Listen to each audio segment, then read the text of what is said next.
Hello good morning to everyone. देखिए आज हम लोग स्टार्ट करने वाले हैं 11th के लिए जो कैश बुक है और कैश बुक का ये तीसरा लेक्चर है। लेक्चर नंबर कितना होगा? ये 3 होगा लेक्चर नंबर। क्योंकि मैंने फर्स्ट क्लासेस में करवाया था कैश बुक क्या है, उसका डेफिनेशन, उसका मीनिंग हमने करवाया था। दूसरे क्लासेस में हमने करवाया था टाइप्स ऑफ कैश बुक। एकदम फ्री ऑफ माइंड से हम लोग को समझना है, क्योंकि हम लोग को सिलेबस कवर करनी है और अच्छे बोर्ड एग्जामिनेशन में मार्क्स ऑब्टेन करनी है। तो आज के टॉपिक क्या है? कैश बुक में जो कॉन्ट्रा एंट्री होता है उसके रिगार्डिंग में हम लोग चर्चा करने वाले हैं। तो देखेंगे कॉन्ट्रा एंट्री होता क्या है। तो देखिए कॉन्ट्रा एंट्री का बोला गया है कि वैसे ट्रांजैक्शन जो बोथ साइड अफेक्ट करता है कैश बुक को, ये कैश कलम और बैंक कलम को, उसे बोला जाता है कॉन्ट्रा एंट्री। और ये जो कॉन्ट्रा का मतलब क्या होता है, ये कॉन्ट्रा को सी से डिनोट की जाती है और ये लैटिन वर्ड से आया है कॉन्ट्रा, जिसका मीनिंग होता है विच इज अगेंस्ट। जो मतलब इसका अगेंस्ट होता है किसका? कैश और बैंक एक दूसरे का अगेंस्ट होता है। मतलब यदि कैश में बैलेंस बढ़ेगा तो हमारे बैंक के पास डिक्रीज होगी बैलेंस, यदि बैंक में बढ़ेगी तो कैश के बाद में इंक्रीजिंग होगा, डिक्रीजिंग होगी। तो देखते हैं, अब थोड़ा हम लोग ऊपर चलते हैं और एक डेफिनेशन की ओर देखिएगा था। Then a single transaction affects both cash column and bank column with the same amount। कहता है एक सिंगल अमाउंट जो होगा बोथ बोथ कहता है एक सिंगल ट्रांजेक्शन होगा जो बोथ साइड अफेक्ट करेगा कैश कलम और बैंक कलम सेम अमाउंट से, तो उसे बोला जाता है कॉन्ट्रा एंट्री। देखिए यहाँ पे मैंने लिखा दिया हूँ। फिर कहता है Contra entry should be indicated by the contra sign C in कहता है the ledger folio column against both side of cash book। Ledger folio जो कैश बुक की कलम होती है उसमें हम लोग सी से उसको डिनोट करते हैं। कॉन्ट्रा जो होती है जिसका मतलब होता है अगेंस्ट। तो क्या समझे? व्हेन कहता है when a single transaction affect both side मतलब cash column and bank column in a same amount, that is called contra entry. देखिए कहता है इफेक्ट बोथ साइड किस साइड? कैश कलम और बैंक कलम। तो देखेंगे कुछ इस तरह से फॉर्मेट होती है कैश बुक का, जहां पे बैंक कलम भी होगा तभी होगा कॉन्ट्रा एंट्री। देखिए कहता है cash book with cash and bank column. I hope कि आप लोग यहाँ तक मेरी बातों को समझ गए होंगे। अब मैं आगे चलता हूँ, थोड़ा प्रैक्टिकल एग्जाम्पल भी लूंगा। तो देखिए यहाँ पर डेट लिखा जाता है, दूसरा पार्टिकुलर्स, तीसरा वाउचर नंबर, लेजर फोलियो, उसका अमाउंट में कैश का जाएगा, बैंक का कॉलम जाएगा, ठीक ना। एक तरह से कितना 1 2 3 4 5 6 और 6 इस साइड होगा, यानी कि 12 कॉलम बनेगा। आई होप कि आप लोग समझ गए। यदि 1 कॉलम कैश बुक होता तो ये सारा चीज रहेगा और बैंक खत्म हो जाता, ठीक ना। अब देखिए एंट्री, कौन कौन सा ऐसा सिचुएशन आएगा जहां पे कॉन्ट्रा एंट्री होगा। तो देखेंगे यहाँ पर हम लोग के पास सिचुएशन जो आने का है, ठीक ना। तो हम लोग के पास सिचुएशन आएगा, तो देखिए क्या कहता है, when cash is deposited into bank rupees कहता 10,000। तो पहले आप बेसिक एकदम आराम से समझनी है, बेसिक के साथ हम लोग को इसका हम लोग क्या एंट्री करते हैं, बैंक का बैलेंस क्या होगा, इंक्रीज होगा, और कैश की बैलेंस क्या होगा, डिक्रीज होगा। इसका मतलब जो बढ़ता है उसे डेबिट करेंगे। तो पहले के लिए अगर एंट्री की बात करूं तो यहाँ पे होनी चाहिए bank account debit to cash account, ये होंगे आपको 10,000 रुपीज 10,000, ये हो गया। दूसरा क्या होगा एंट्री, कहता है when cash is withdrawn rupees 10,000। यदि हम लोग कैश को निकालते हैं, ठीक ना, 10,000 रुपीज का यहाँ पे लिखना विथड्रॉन फ्रॉम बैंक लिखेंगे, फ्रॉम बैंक, ये हमेशा याद रखेंगे। यहाँ पे मैं फिर से सेंटेंस को कंप्लीट कर दे रहा हूँ, विथड्रॉन फ्रॉम बैंक रुपीज 10,000, ठीक ना। तो कहा गया है कि यदि हम लोग बैंक से 10,000 रुपया निकालेंगे तो विथड्रॉन का यहाँ पे मतलब क्या होगा, ये ऑफिस यूज के लिए निकाला जाता है। तो क्या होगा, ऑफिस में पैसा आएंगे, इसका मतलब ऑफिस में कैश का बैलेंस इंक्रीज करेगा और बैंक की बैलेंस डिक्रीज करेगी। तो इसका मतलब ये हुआ, इसका रिवर्स एंट्री होगा। इसकी जगह पे मैं लिखूंगा entry cash account debit to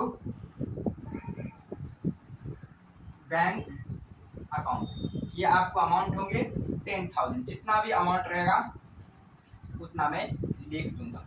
ठीक है, अब देखेंगे, अब आएंगे कैश बुक पे। ये तो बात रही जर्नल एंट्री की।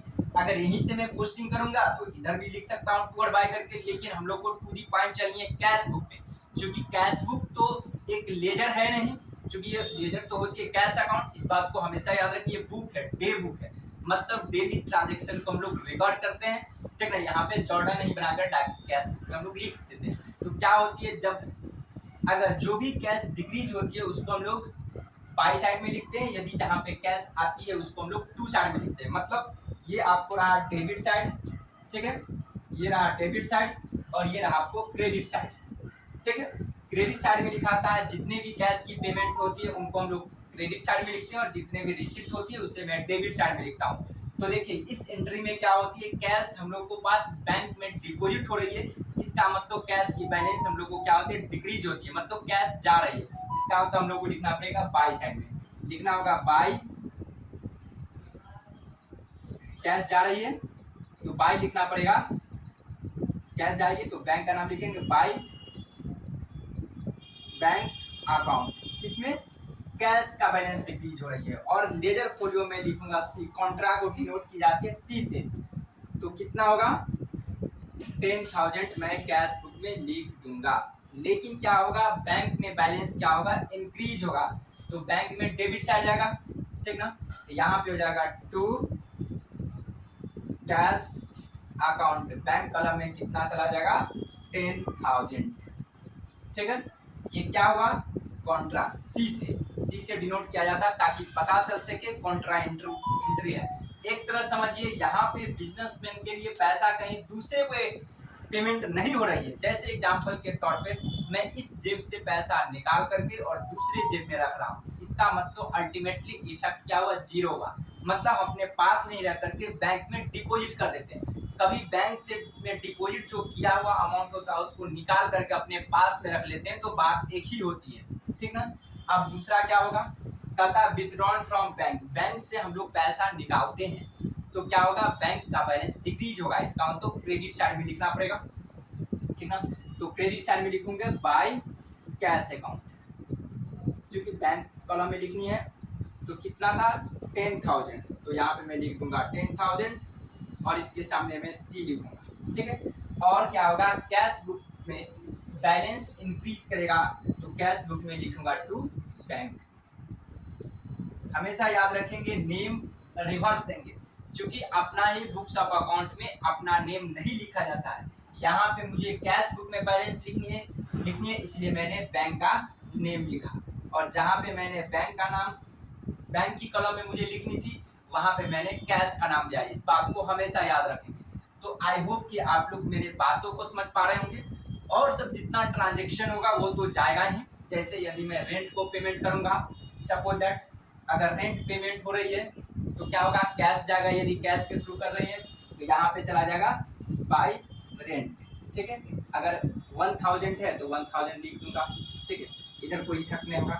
यदि इंटरेस्ट रिसीट हो रही है, ठीक ना, तो क्या होगा, मेरे को बैंक कैश का बैलेंस बढ़ेगा, तो यहाँ पर लिख दूंगा टू इंटरेस्ट, ठीक है, तो वो सिर्फ बैंक में ही चला जाएगा। सपोज दैट कैश में ही, सपोज दैट 2,000 है, 2,000 लिख दिया। और सब जो एंट्री जो होती है कैश बुक का वो जनरली सेम ही रहेगा, ठीक है, अप्लाई डाटा करो ना, ठीक है। तो इस तरह से हमारा ट्रांजैक्शन हो रही है। तो आई होप कि आप लोग यहाँ तक समझ गए होंगे और आप लोग कंप्लीट वीडियो को देखेंगे, क्योंकि मैं आप लोग को स्टार्ट में ही बता दिया था कि मैं 11th का कंप्लीट अकाउंटेंसी का क्लासेस कंडक्ट करवाऊंगा, ताकि आप लोग अच्छे से वॉच करेंगे तो आप लोग को सिलेबस फुल कवर हो जाएगा। क्योंकि जैसा कि आप लोग देख रहे हैं मैं थ्योरेटिकल पोर्शन पे भी डिस्कस कर रहा हूँ। क्यों?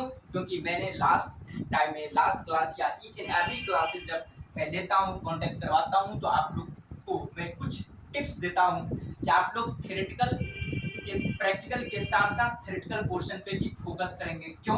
क्योंकि जब हम लोग सीए का प्रिपरेशन करते हैं, थ्योरेटिकल की नॉलेज कम होती है तो वहाँ मुझे दिक्कतें होती है।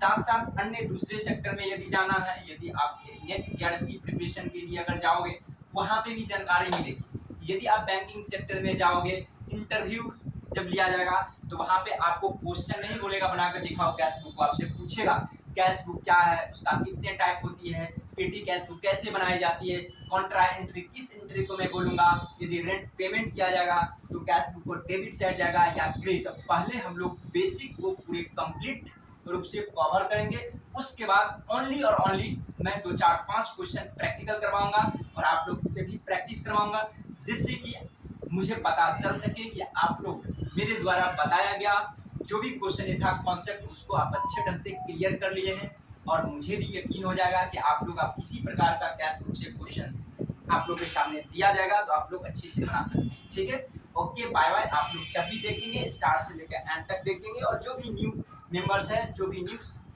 है उन वो लोग प्लीज़ मेरे चैनलों को सब्सक्राइब कर देंगे, ताकि मैं जब भी अपलोड करूंगा तो आप लोग तक नोटिफिकेशन पहुंच जाएगा। ओके।